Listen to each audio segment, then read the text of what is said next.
দর্শক, আপনি কি খামার করে সফল হতে চান?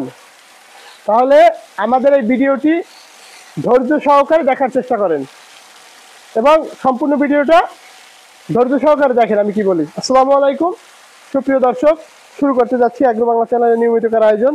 আজকে আমি আপনাদেরকে দেখাবো, আমরা গত ব্যাচে মুরগি বিক্রি করে দিয়েছি, এখন এই ব্যাচে আবার আমরা নতুন করে মুরগি তুলবো। এখন অনেক সময় অনেকের একটা ধারণা থাকে যে নতুন ফার্মে মুরগির উৎপাদন কিন্তু ভালো হয়, প্রথম ব্যাচ, দ্বিতীয় ব্যাচ উৎপাদন ভালো হয়, তৃতীয় ব্যাচ পর্যন্ত উৎপাদন ভালো হয়, কিন্তু অনেকে বলে কি চতুর্থ ব্যাচ থেকে মুরগির উৎপাদন আস্তে আস্তে কমে। এখন অনেকের একটা ধারণা যে মুরগির খামারে বোধ হয় যে পুরান হয়ে গেছে, যার কারণে মুরগি উৎপাদন কমে। আচ্ছা ভাই, আমি আপনাদের কাছে একটা প্রশ্ন, যে মুরগির যদি উৎপাদন তো একইভাবেই থাকবে, কেন কমবে?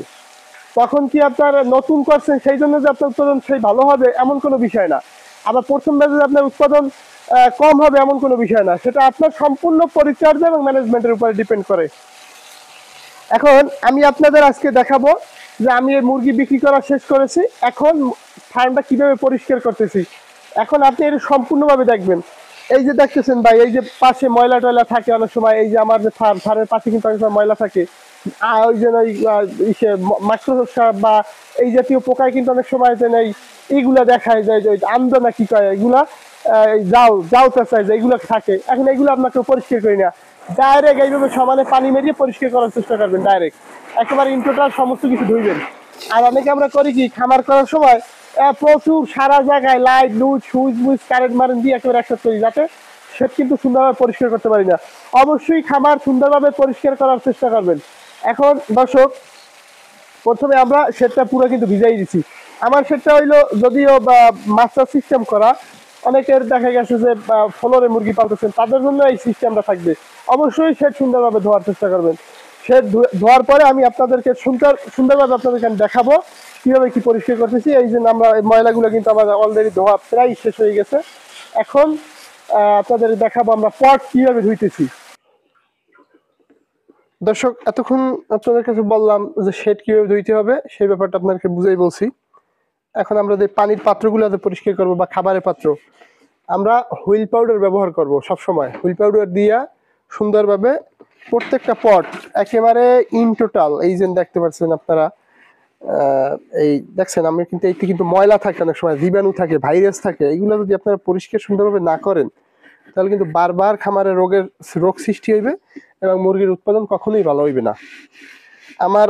আমি যখন এই শেড নতুন করছি তখন যে উৎপাদন আছে, মাশাআল্লাহ আজকের 4 বছর পর্যন্ত আবার একই রকম উৎপাদন আছে। তেমন একটা ভাইরাসের কোনো আল্লাহর রহমত আমার এখন পর্যন্ত কোনো সমস্যা হয় নাই। এই যে আমরা ধুইছি, ধোয়ার পর সুন্দরভাবে পানি দিয়ে ধুইয়ে ফেলাবো একেবারে। এটার কিন্তু সুন্দরভাবে নিচ উপর একেবারে সুন্দরভাবে ধোয়ার চেষ্টা করব, খাবারের পাত্র এবং পানির পাত্র সুন্দরভাবে। এবং এই যে বাচ্চা ব্রুডারিং এর যে ট্রেগুলা আমরা হাত দিয়ে কিন্তু ভিতরেও এটা পরিষ্কার করে নেব। এই যে দর্শক, আপনারা যারা এই খামারি ভাইরা আছেন, আমি কিন্তু সুন্দরভাবে এই পাত্রগুলো কিন্তু পরিষ্কার করি। কিন্তু দর্শক, এতক্ষণ কিন্তু আমরা দেখা যায় পটগুলো কিভাবে পরিষ্কার করবো। এখন আমি এই পটগুলো কিন্তু এই যে আমার মোটরে ডাইরেক্ট পানি দিয়ে কিন্তু ধুয়ে নিলাম।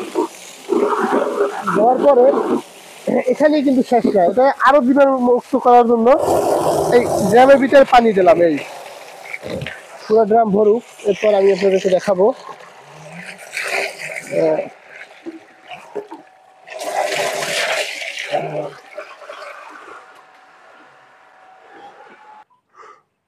দর্শক, এখানে কিন্তু পটগুলো ধুয়ে রাখছি সব।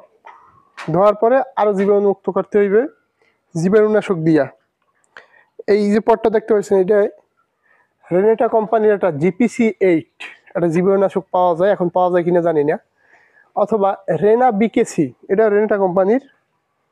এই দুইটা ঔষধ, অথবা ইয়ন কোম্পানির একটা ঔষধ আছে টিমসেন, এটা করোনা ভাইরাসের জন্য একেবারে বাংলাদেশের ভিতর সর্বশ্রেষ্ঠ জীবাণুনাশক তখন আমরা দেখছি, যেটা ভালো কাজ করে। দর্শক, এখন ওই অনেকে আছে যে ঔষধ মাই বানায় পোলাই বেছে মার্কেটে, এরকম ঔষধ আছে। এই ধরনের ঔষধ ব্যবহার করবেন না, ভালো কোম্পানির ওষুধ ব্যবহার করবেন যেটা কাজ হয়। তো এই ঔষধটা আমরা এখানে প্রায় 100 লিটার পানি আছে, আমরা 100 লিটার প্রায় 25 ml এর মতো ঔষধ ব্যবহার করি, পার লিটারে 4 ml। এই যে 25 ml ঔষধ আমরা কিন্তু এর ভিতরে দিয়ে দিলাম। দেখবেন যে এই ঔষধটা অনেক ফেনা হয়ে যাবে। আমি যখন করবো ধোবো এরপর এই যে আমি আটকাই দিলাম। এরপর দর্শক আপনারা এই পটগুলা একেবারে আগে ধুইবেন, একটা মোটামুটি হুইল পাউডার দিয়ে ধোয়ার পরে এরপরে এটাকে ডাইরেক্ট এর ভিতর চুবাই নেবেন এইভাবে। যা এই যে দেখছেন পানিটা কিন্তু একেবারে ফেনা হয়ে গেছে এই যে ঔষধটা দেওয়ার কারণে। এই বাস এইভাবে প্রত্যেকটা পট, খাবার পাত্র, পানির পাত্র এইভাবে চুবাই নেবেন। তাতে কিন্তু আপনার একেবারে পুরো পটের যে এই যে খাবারের পট অথবা এই যে পানির পটগুলো। দর্শক আপনাদের আমি এতক্ষণ দেখাইলাম কিভাবে ফার্মের ফ্লোর পরিষ্কার করবেন। মুরগি আগের ব্যাচ মুরগি বিক্রি করেছি, এরপর এখন কিভাবে ফার্মের শেড শেডের যে ময়লা যেটা ছিল বিগত দিনে সেটা পরিষ্কার করছি। আমি এখন আরেকটা শেডে আসছি, আমার কিন্তু শেড দুইটা, একটা ওই পাশে একটা এই জায়গায়। এই যেটা আমার এই পাটাতন, এই সুপারি গাছ অথবা বাঁশের যে পাটাতন যেটা ব্যবহার করি সেটা কিন্তু এখন আসছি আমরা। এখন আপনাদের দেখাবো কিভাবে চুন প্রয়োগ করি। চুন প্রয়োগ করার পর দেখাবো আমরা ফার্মের আশপাশে যে বেড়ায় যে বা উপরে যদি কোনো ভাইরাস থাকে সেই ভাইরাসটা মারার জন্য আমরা স্প্রে করব। এবং এখন বর্তমান চুন দেবো, এরপরে ফিউমিগেশন করব, যাতে একেবারে লাস্ট স্টেজটা সেটা আপনাদেরকে দেখাবো। ধৈর্য সহকারে আমাদের ভিডিওটা দেখার চেষ্টা করবেন। অবশ্যই আমাদের অ্যাগ্রো বাংলা চ্যানেলটি সাবস্ক্রাইব করে আমাদের চ্যানেলের পাশে থাকার চেষ্টা করবেন। অবশ্যই আমি দেখাচ্ছি আপনাদেরকে। এই যে চুন আমরা কিন্তু প্রায় 1000 শেডে মিনিমাম 8 থেকে 10 কেজি চুন দেওয়ার চেষ্টা করবেন বেশি করিয়া, যাতে তার ফার্মে জানি এই পাটাতন এগুলো জানি একেবারে সাদা হয়ে যায়। এইভাবে ছিটিয়ে দেবেন। দর্শক আমরা এতক্ষণ কিন্তু চুন প্রয়োগ করেছি। চুনটা শুকাবার পরে আপনারা জীবাণুনাশক দেবেন। এটা হচ্ছে রেনা বিকেসি, এই যে রেনেটা কোম্পানির, এটা একটা ভালো একটা জীবাণুনাশক, 300-350 টাকা দাম নিতে পারে। তো একটা জীবাণুনাশক কিনলে আপনার প্রায় 1 বছরের কাছাকাছি যাবে। অল্প পরিমাণে দিলেই হয়। ওটা লেখা আছে কতটুকু, কত মিলি, কত লিটার পানির সাথে দেবেন।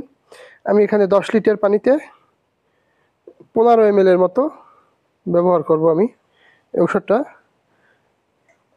এটা দেওয়ার পরে পুরো ঘরে আমি স্প্রে করব। অবশ্যই একটু নাড়া দিয়ে নেবেন যাতে ঔষধটা ভালোভাবে অ্যাডজাস্ট হয় পানির সাথে। আর দর্শক এক ভাই আজকে একটা কমেন্ট করছে যে আমি কি এই যে ফার্মে 1 ফুট পরিমাণ দক্ষিণ দিক থেকে ফাঁকা রাখবো। হ্যাঁ অবশ্যই, এই যে দেখতে পাচ্ছেন এই থেকে কিন্তু আমি 1 ফুট পরিমাণ আমার কিন্তু এই যে পর্দাটা আমি যে উঠাইছি এটা কিন্তু ফাঁকা রাখছি। কারণ বাচ্চাটা যখন এইখানে নিচে থাকবে তখন কিন্তু এইখানে বাতাসটা লাগবে না। এইখান থেকে যখন বাতাসটা অধিক দক্ষিণ থেকে যখন আসবে বাতাসটা, তখন কিন্তু উত্তর দিকে বের হয়ে যেতে পারবে। সেজন্য 1 ফুট পরিমাণ ফাঁকা রাখলে অক্সিজেনটা সুন্দরভাবে পাবে, তাহলে কিন্তু আর মুরগির পেটে পানি জমার সম্ভাবনা থাকবে না। অবশ্যই এখন আমি আপনাকে দেখাচ্ছি যে এই যে ঔষধটা স্প্রে করতেছি। অবশ্যই একেবারে সুন্দরভাবে ফার্মের পুঙ্খানু কোনো জায়গা জানি বাকি না থাকে আপনাদের এই জীবাণুনাশকটা দেওয়া, তাহলে কিন্তু আপনার এই ভাইরাস জানি না থাকে। বেড়া, এরপর এই পাশ উপর সব জায়গায় একেবারে সুন্দরভাবে স্প্রে করবেন, যাতে শেডে কোনো রকম কোনো ভাইরাস না থাকে। দর্শক আমরা চুন প্রয়োগ করলাম, প্রথম শেড ধুইলাম, চুন প্রয়োগ করলাম, এরপর জীবাণুনাশক স্প্রে করলাম। এখন আমরা যে প্রসেসটা দেখাবো আপনাদেরকে, সেই প্রসেসটা হয়েছে যে আমরা ফিউমিগেশন করতে হবে। ফিউমিগেশনটা হচ্ছে এমন একটা জিনিস, ধোয়া মানে আটকাইয়ে আবদ্ধ অবস্থায় একটা ধোয়ার ব্যবস্থা করা, যাতে আপনার ভিতরে ফার্মের ভিতরে পোকামাকড় অথবা মশামাছি অথবা যে কোনো ভাইরাস এইটা যদি না থাকে, সেই জন্য কিন্তু ফিউমিগেশনটা করা উচিত। প্রত্যেকটা খামারে ফিউমিগেশন করার চেষ্টা করবেন, তাতে অল্প কিছু টাকা খরচ হবে, বেশি কিন্তু খরচ না। আমরা দেওয়ার চেষ্টা করবেন নারিকেলের ছোবড়ার সাথে ধূপ দিয়ে যদি দেন, তাহলে আর এই সমস্যা, এই কোনো রোগ যদি কোনো ফার্মে যদি কখনো ভাইরাস লাগে, সেক্ষেত্রে তো অবশ্যই করতে হবে। যদি ভাইরাস লাগে সেক্ষেত্রে ফার্ম পরিষ্কার করার একেবারে সুন্দর পুঙ্খানুপুঙ্খানুভাবে আমি যেভাবে দেখাই দিছি সেইভাবে করার চেষ্টা করবেন। দর্শক আপনারা ভালো থাকবেন, সুস্থ থাকবেন এবং আমাদের অ্যাগ্রো বাংলা চ্যানেলের প্রতিনিয়ত ভিডিও আপনারা বিভিন্ন খামারে, বিভিন্ন ফার্মে, মাছের গের, মুরগির ফার্ম, কোনো কৃষকের জমিতে কীভাবে গাছ লাগায়, মাছ চাষ করে, এইসব বিষয় নিয়ে আমি আপনাদের সুন্দর একটা ভিডিও দেওয়ার চেষ্টা করব। এবং আমাদের অবশ্যই অ্যাগ্রো বাংলা চ্যানেলটি সাবস্ক্রাইব করে অবশ্যই পাশে থাকবেন এবং আপনাদের জিজ্ঞাসার জন্য কমেন্ট করবেন যে ভাই এটা এই কোন কিভাবে কি করব। আমাদের নাম্বার দেয়া থাকবে, ফোন নাম্বার, অবশ্যই ফোনে যোগাযোগ করার চেষ্টা করবেন। ভালো থাকবেন, সুস্থ থাকবেন। আজকে আমাদের ভিডিও এখানেই শেষ করছি। খোদা হাফেজ।